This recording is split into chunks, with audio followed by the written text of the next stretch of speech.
अच्छा जी बच्चों, अस्सलाम वालेकुम, बिस्मिल्लाहिर्रहमानिर्रहीम। अच्छा बच्चों, अब हम लोग इस चैप्टर का पहला टॉपिक पढ़ने लगे हैं। ठीक है, आपकी टेक्स्ट बुक वाला जो है ना पहला टॉपिक, अब ये चैप्टर नंबर 10 का। तो पहले दो लेक्चर जो मैंने आपको दिए हैं वो आप लोग अच्छे तरीके से सुन लें। ठीक है। अच्छा, अब जो पहला टॉपिक है ना इसका, least distance of distinct region. Least distance of distinct region. अच्छा, इस least distance of distinct region को हम लोग फिजिक्स की दुनिया में याद रखना है बच्चों, नियर पॉइंट भी बोलते हैं। क्या बोलते हैं? It is also called near point. Near point, इसकी डेफिनेशन क्या है कि इंसानी आंख से वो कम से कम फासला जिस पर आपको कोई भी ऑब्जेक्ट क्लियर नजर आता है, हम लोग उस डिस्टेंस को least distance of distinct region बोलते हैं। देखें, the minimum distance from the eye at which minimum distance from the eye at which an object appears to be distinct। बच्चों, इंसानी आंख से वो कम से कम डिस्टेंस जिस पर उसको कोई भी ऑब्जेक्ट डिस्टिंक्ट का मतलब है क्लियर, वाजिया नजर आता है। डिस्टिंक्ट किसको बोलते हैं? क्लियर नजर आता है। इज कॉल्ड नियर पॉइंट और least distance of distinct region. Is called near point और least distance of distinct region. और उसके बाद आपको इसके बारे में एक बहुत ही इंपॉर्टेंट पॉइंट जो कि वो ये है कि for normal human I, normal इंसानी आंख के लिए 20th की एज में इसकी जो वैल्यू होती है ना, ये 25 सेंटीमीटर होती है। ये डी जो होता है बच्चों, least distance of distinct region, ये कितना लिया जाता है? 25 सेंटीमीटर लिया जाता है। ठीक है। और उसके बाद अब अक्सर का पेपर में एमसीक्यू आता है, बताएं least distance of distinct region. अब आपकी बुक में लिखा हुआ है चेंजेस विद एज। अब ना बच्चों को यहां पे कंफ्यूजन रहती है, इंक्रीज या डिक्रीज। तो भाई इसमें कोई परेशानी वाली बात नहीं है। प्रैक्टिकली ऑब्जर्व किया गया है कि ये जो least distance of distinct region है ना, ये एज के बढ़ने के साथ साथ बढ़ता है। तो एज के बढ़ने के साथ साथ ये डिस्टेंस बढ़ता जाता है। तो ये आप लोगों ने याद रखना है, least distance of distinct region increases with age. और एक और बात, अगर कोई object least distance of distinct region के ऊपर ना पड़ा हो, उससे दूर पड़ा हो या उससे बहुत करीब पड़ा हो, तो याद रखना है अगर ऑब्जेक्ट का डिस्टेंस डी ना हो, ठीक है, अगर ऑब्जेक्ट जो है ना वो डी पर ना पड़ा हो, मतलब उसका जो डिस्टेंस है वो 25 सेंटीमीटर ना हो, तो वो ऑब्जेक्ट आप लोगों की आंख के लिए ब्लर्ड और फजी होना शुरू हो जाता है, धुंधला और गैर वाजिया होना शुरू हो जाता है। ठीक है। तो ये आप लोगों ने याद रखनी है। ये सारी बातें पहले टॉपिक में आपकी बुक में लिखी है। ठीक है, ये जनरल से चीजें थी। अच्छा, उसके बाद है मैग्निफिकेशन की बात करते हैं।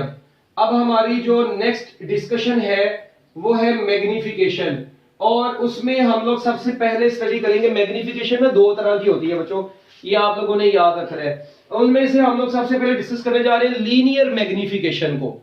देखिए, मैं आपको कहता हूं कि आप लोगों ने ये चीज पढ़ी हुई है कि अगर आप लोग अभी पिछले लेक्चर में हमने ये चीज देखी थी कि अगर ऑब्जेक्ट एफ और 2f के दरमियान में पड़ा होगा तो उसका इमेज कहां पर बनेगा? 2f से आगे बनेगा। ऐसे ही है, हम लोगों ने ये चीज पढ़ी थी कि अगर ऑब्जेक्ट कहां पर पड़ा हुआ है, अगर ऑब्जेक्ट f और 2f के दरमियान में, सपोज करें यहां पर है, मतलब ये अगर ऑब्जेक्ट f और 2f के दरमियान में हो, ठीक है, तो इमेज कहां पे बनता है? 2f से ऊपर आगे बनता है। अच्छा, ये अब तकरीबन आप लोग देखें, अगर ये इक्वल नहीं है, सपोज कर लेते हैं, मैं कहता हूं ये 2f पर पड़ा हुआ है, हम लोग थोड़ा सा चेंज कर लेते हैं, ये नहीं ऑप्टिकल सेंटर है, ये f है और ये भी 2f है, तो आपको मैंने बताया था अगर ऑब्जेक्ट 2f के ऊपर होगा तो इमेज भी 2f पर ही बनेगा। लो जी, ये इमेज बन गया है। अच्छा, अब आप लोगों ने जो चीज यहां पर गौर करनी है वो क्या है कि ये ऑब्जेक्ट है आपका और ये आपका क्या है? इमेज है। तो याद रखना है लेंस के सेंटर से ऑब्जेक्ट तक के डिस्टेंस को p बोला जाता है, और इसी लेंस के सेंटर से इमेज तक का जो डिस्टेंस होता है बच्चों, उसको क्या बोला जाता है? उसको q बोला जाता है। इमेज के डिस्टेंस को क्या बोलते हैं, क्यू बोलते हैं, और ऑब्जेक्ट के डिस्टेंस को क्या बोला जाता है, पी बोला जाता है। और प्रिंसिपल फोकस तक का ये जो डिस्टेंस होता है ना, ये प्रिंसिपल फोकस तक का जो डिस्टेंस होता है बच्चों, इसको एफ बोला जाता है। ठीक है, तो ये बिल्कुल बेसिक चीजें हैं जो कि आपको पता होनी चाहिए। अब मैग्निफिकेशन इसमें से क्या है? अब मैग्निफिकेशन जो है ना वो दो तरह की होती है। एक है लीनियर मैग्निफिकेशन। तो चलिए पहले जरा लीनियर मैग्निफिकेशन को डील कर लेते हैं। अभी मैं आपको बता रहा था कि लीनियर मैग्निफिकेशन में हम लोग क्या पढ़ेंगे, देखें लीनियर मैग्निफिकेशन। अच्छा, अब linear magnification it is represented by M. ठीक है, ये एम से रिप्रेजेंट होती है। अब देखिए इमेज का डिस्टेंस क्या है यहां पर, क्यू, तो इमेज का distance divided by P, object का distance, distance of the image, distance of image to distance of object.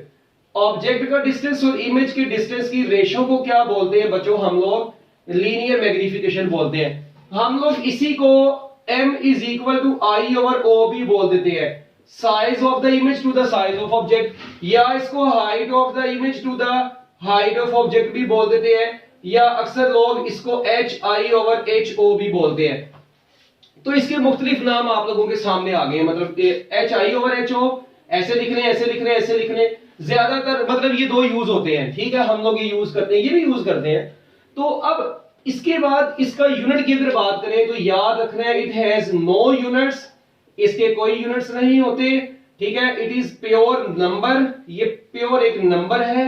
और उसके बाद it is dimensionless physical quantity. ठीक है जी, ये डायमेंशनलेस है, इसकी कोई डायमेंशंस नहीं होती। ठीक है, तो डायमेंशन लेस है ये। ठीक है, ये लीनियर मैग्निफिकेशन है और ये इसकी डायग्राम आप लोगों के सामने है। अच्छा, अब एक होती है एंगुलर मैग्निफिकेशन। ठीक है, अब एंगुलर मैग्निफिकेशन क्या चीज है, इसको आप लोगों ने समझना है जरा गौर से। देखें भी, अगर मैं कहता हूं आप लोगों की ये आंख है भी इस वक्त, ठीक है, लेट वी से ये आप लोगों की आई है, ठीक है, और इस आई के सामने एक ऑब्जेक्ट पड़ा हुआ है यहां पर ऐसे। अच्छा, अब ये ऑब्जेक्ट इस वक्त आंख के बिल्कुल सामने पड़ा हुआ है और ये आंख पर इस वक्त कोई एंगल भी बना रहा है। ठीक है, तो इस एंगल को हम लोग अल्फा का नाम दे देते हैं। इस ऑब्जेक्ट ने आंख के सेंटर पर जो आंख के साथ एंगल बनाया है ना, उस एंगल को बच्चों हम लोग क्या नाम देते हैं, अल्फा का। ठीक हो गया। और ये ऑब्जेक्ट इस वक्त जिस डिस्टेंस पर पड़ा हुआ है, ये डिस्टेंस 25 सेंटीमीटर है, डी के डिस्टेंस पर पड़ा हुआ है, ये डी पर पड़ा हुआ है और ये आपकी आंख को, ये आई को क्लियर नजर आ रहा था। अच्छा, हुआ क्या, अगर ऑब्जेक्ट आंख के बहुत करीब आ जाए, सपोज करते हैं कि ये ऑब्जेक्ट जो है ना बच्चों आंख के बहुत करीब आ गया है, अगर ऑब्जेक्ट आंख के करीब आ गया, ठीक है, तो अब हुआ क्या, उसका इमेज जो बनाना वो इधर बन गया, मतलब ऑब्जेक्ट यहां पर आ गया, आंख के बहुत करीब आ गया, मगर उसका इमेज कहां पर बन गया।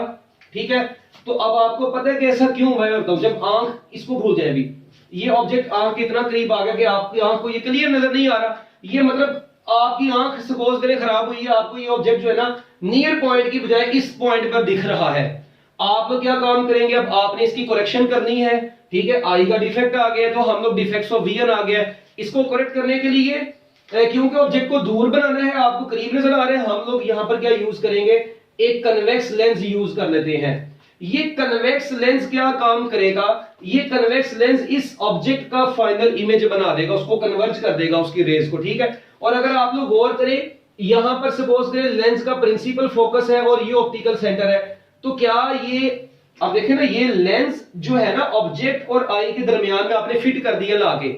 अब आप लोग मुझे ये बताएं, ये ऑब्जेक्ट आई मतलब ये लेंस ऑब्जेक्ट और आई के दरमियान में आ गया है, तो अब मुझे ये बताएं, क्या ये लेंस, पांचवा केस याद आ रहा है, क्या ये लेंस के अगर ऑप्टिकल सेंटर और फोकस के दरमियान में कोई ऑब्जेक्ट होगा तो ये लेंस इस ऑब्जेक्ट का इमेज इसी साइड पर बना देगा जिस साइड पर ऑब्जेक्ट पड़ा हुआ है। तो लो जी, ये आपके पास फाइनल इमेज बना है। तो अब ये जो इमेज बना है इसको जरा मैं ऐसे ड्रॉ कर देता हूं। ठीक है, अब आप लोग जरा यहां पर गौर करें, तो ये अब ऑब्जेक्ट ने जो एंगल बनाया था वो अल्फा है और इमेज जो आंख से एंगल बनाता है बच्चों उसका नाम है बीटा, ये इमेज है। और ये कन्वेक्स लेंस जो इसका इमेज बनाता है ना क्यू, वो least distance of distinct vision के ऊपर जाके बनाता है। ठीक हो गया।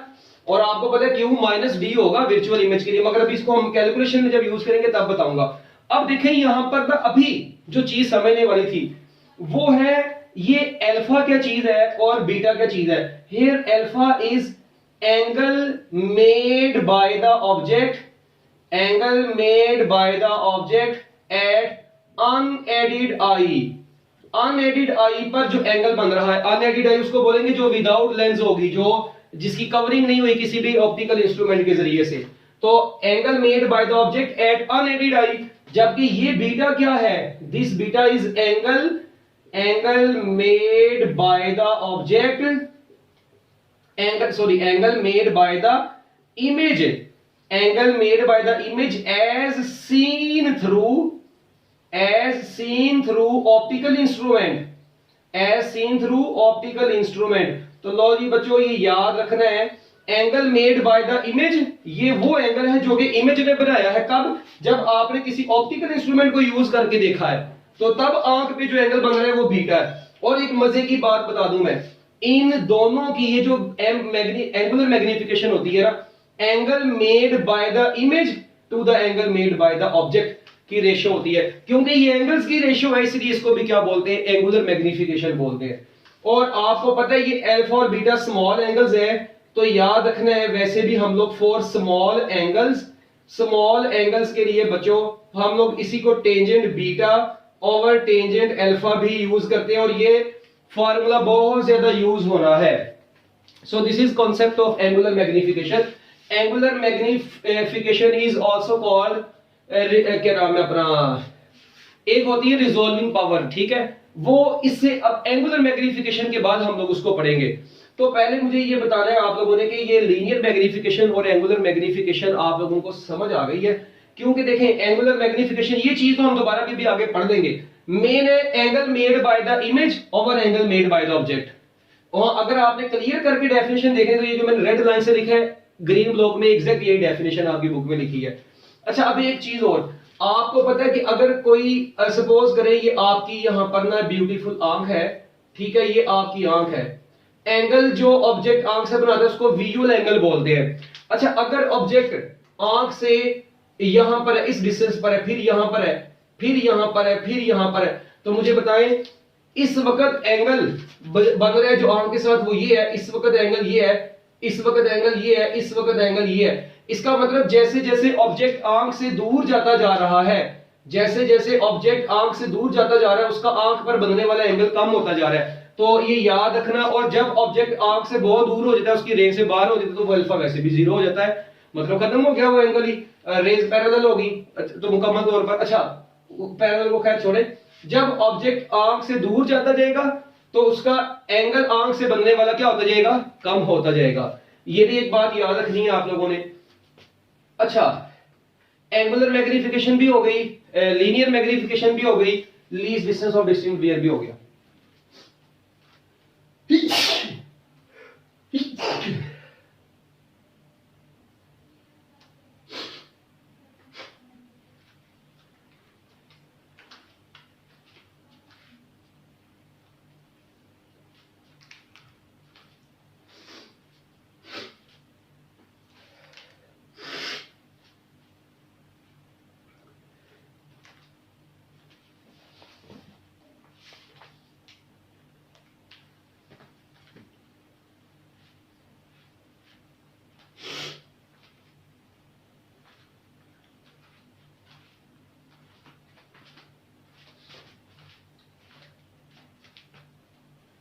अच्छा जी ठीक है बच्चों, लीनियर मैग्निफिकेशन भी होगी, एंगुलर मैग्निफिकेशन भी।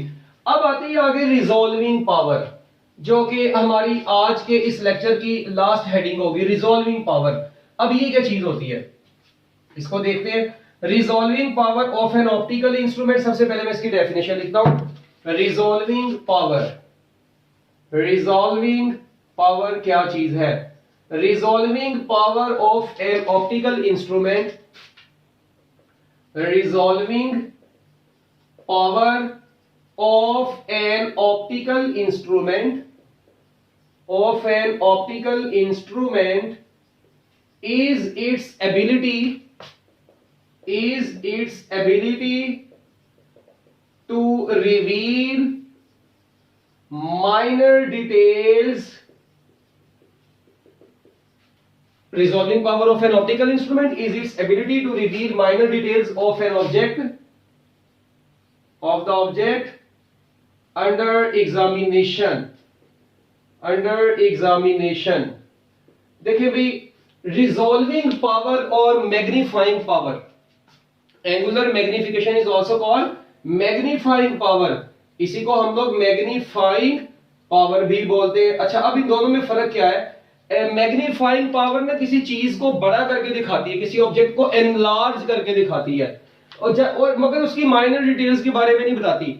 रिजॉल्विंग पावर आपको क्लैरिटी बताती है। याद रखना, ये किसको बताती है? ये एनलार्जमेंट को बताती है। ये दोनों में डिफरेंस है।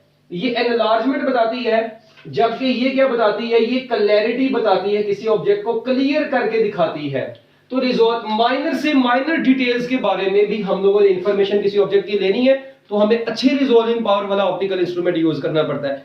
तो रिजॉल्विंग पावर चीजों को रिजोल्व करती है, उनकी माइनर से माइनर डिटेल्स तक जाती है, ठीक है, उनको क्लियर करके दिखाती है, उनको वाज़ेह करके दिखाती है। जबकि एंगुलर मैग्निफिकेशन या मैग्नीफाइंग पावर बड़ा करके बस ऑब्जेक्ट को दिखाती है, उसका साइज बढ़ा देगी, उसकी डिटेल्स नहीं प्रोवाइड करती। तो इसका मतलब है कि अगर मेरे पास कोई से 2 पॉइंट सोर्स पड़े, ये दूर कहीं पर ना 2 पॉइंट सोर्स बहुत करीब पड़े हैं।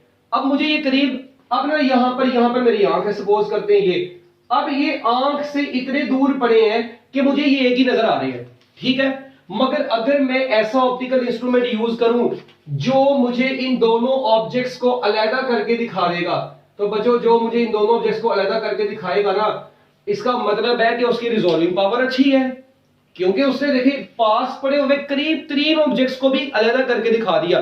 और ये एंगल उस वक्त बन तो गया दोनों ऑब्जेक्ट का, मगर ये एंगल बहुत कम बना, और इस एंगल को हम लोग अल्फा मिनिमम का नाम देते हैं। इसका मतलब ये एंगल बहुत कम है, और जो ऑप्टिकल इंस्ट्रूमेंट आपने यूज किया उसकी रिजॉल्विंग पावर बहुत अच्छी है।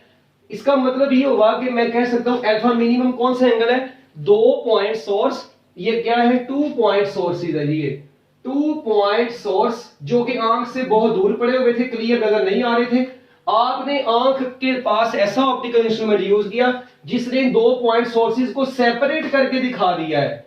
तो जब वो सेपरेट नजर आएंगे तो जाहिर बात है वो आंख के साथ एंगल बना रहे होंगे, और उस मिनिमम एंगल को हम लोग क्या बोलते हैं? अल्फा मिनिमम बोलते हैं।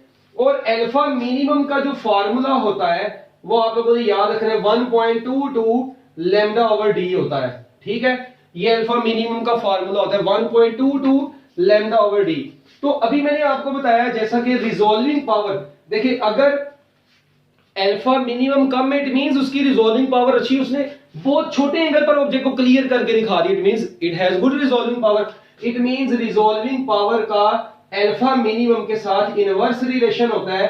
तो लिहाजा मैं r is equal to 1 over alpha minimum finally लिख देता हूं। अल्फा मिनिमम की वैल्यू पुट करते हैं 1.22 लैम्डा ओवर d, तो ये d जब ऊपर जाएगा तो फाइनली आपके पास रिजॉल्विंग पावर का फार्मूला आ गया d ओवर 1.22 लैम्डा। तो लो जी बच्चों, ये आपके पास आ गया है। अब यहां पर d क्या चीज है? इस d को बोला जाता है diameter of the lens, diameter of lens, या इसको बोला जाता है aperture of the lens, aperture भी इसको बोला जाता है, ठीक है। और lambda wavelength of the light used है, ठीक है, जो 2 पॉइंट सोर्सेज से लाइट आ रही है उनकी वेवलेंथ है, और आर उसकी रिजॉल्विंग पावर है। और रेले ने, ठीक है, रेले साइंटिस्ट था, ठीक है, जिसने मतलब इसको फार्मूले को एक्सप्लेन किया था। स्पेलिंग इसके देख लेना एक मरतबा, ठीक है। तो ये रेले ने मतलब इसको ना सबसे पहले बताया था फार्मूले को। अब आप लोग यहां पर गौर करें रिजॉल्विंग पावर के ना, अब आपके सामने r is equal to D over 1.22 lambda, एक ये फार्मूला आएगा, एक फार्मूला आएगा भी आपके पास लैम्डा ओवर डेल्टा लैम्डा, ठीक है, और एक फार्मूला आपके पास आएगा n इंटू m। तो ये आपकी ना बुक के पेज नंबर जो है ना, पेज नंबर वो है जी पेज नंबर 216, ठीक है, पेज नंबर 216 के ऊपर, ठीक है, आपके ये 216, ठीक है।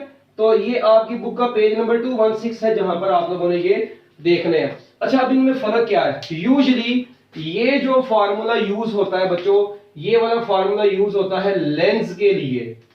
किसके लिए यूज होता है? लेंस के लिए यूज होता है। ये वाला फार्मूला प्रिज्म के लिए ज्यादातर यूज होता है, ग्रेटिंग के लिए भी यूज हो जाता है, ठीक है, या इसको हम लोग किसके लिए यूज करते हैं, ग्रेटिंग के लिए भी यूज कर लेते हैं, ठीक है। और ये हाई मतलब ये तो मुकम्मल तौर पे डायफ्रैक्शन ग्रेटिंग ही है ना, ये तो डायफ्रैक्शन ग्रेटिंग में हाई ऑर्डर में mth ऑर्डर में यूज होता है। तो ये डिफरेंट फार्मूलाज है, इनकी डेरिवेशंस हमारी बुक में नहीं है, तो आपको रिजॉल्विंग पावर की ये फार्मूलाज याद रखने। डेल्टा लैम्डा यहाँ पर कोई सी भी दो वेवलेंथ के दरमियान में डिफरेंस होगा, ठीक है। तो देखे ना, ग्रेटिंग से लाइट डिफ्रैक्ट होगी तो डिफरेंट एंगल्स पर बेंड होगी, और अगर व्हाइट लाइट डिफरेंट कलर्स पर मुश्तमिल होती है तो उन कलर्स में से कोई सी दो की वेवलेंथ का डिफरेंस होता है, ये डेल्टा लैम्डा होता है। एंड यहाँ पर ये न्यूटन मीटर में समझ बैठना इसको।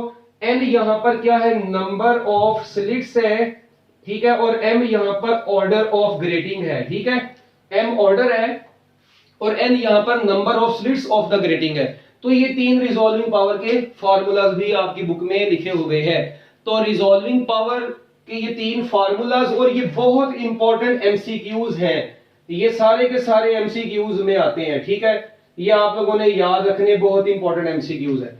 और इसके अलावा ये रिजॉल्विंग पावर की डेफिनेशन और इसका फार्मूला छोटा सा, ठीक है। तो लो भी, linear magnification, angular magnification, resolving power, least distance of distinct division, बच्चों ये थी हमारी चैप्टर नंबर 12 की शुरू से पहली कहानी, ठीक है। तो मैं उम्मीद करता हूं कि आप लोगों को ये सारा समझ आ गया होगा। इंशाल्लाह कल हम लोग सिंपल माइक्रोस्कोप स्टार्ट करेंगे, ये उसमें बहुत ज्यादा यूज होना है, तो इसको आप लोगों ने समझ लेना, इसको मैं कल दोबारा भी एक्सप्लेन करूंगा, ठीक है जी। बेस्ट ऑफ लक, अल्लाह हाफिज।